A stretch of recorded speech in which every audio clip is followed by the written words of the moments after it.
Principal, honorable judges, esteemed educators, my classmates, my dear juniors, brothers and sisters. I would like to reflect on the subject which is not just social but philosophical and political. Women in decision making. This is not merely a discussion about gender, but this is about justice and social correction.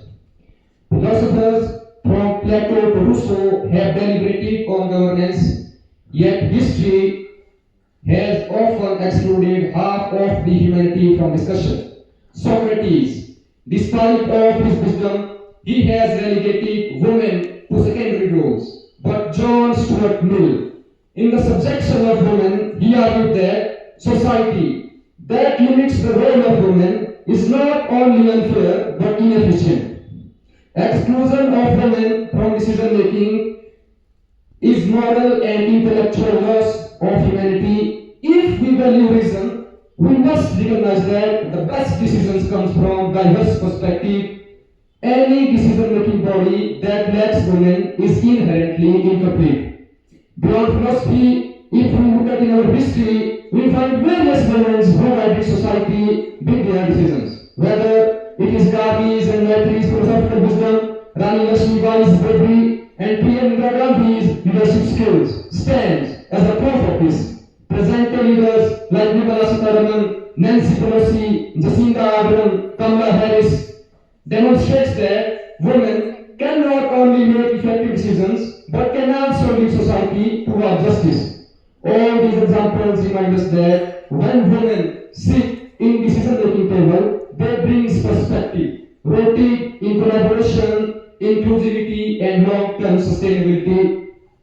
Studies also show that companies with diverse leadership are more profitable, and government with gender-balanced cabinet pass fair policies, and society that empower women thrives economically and socially.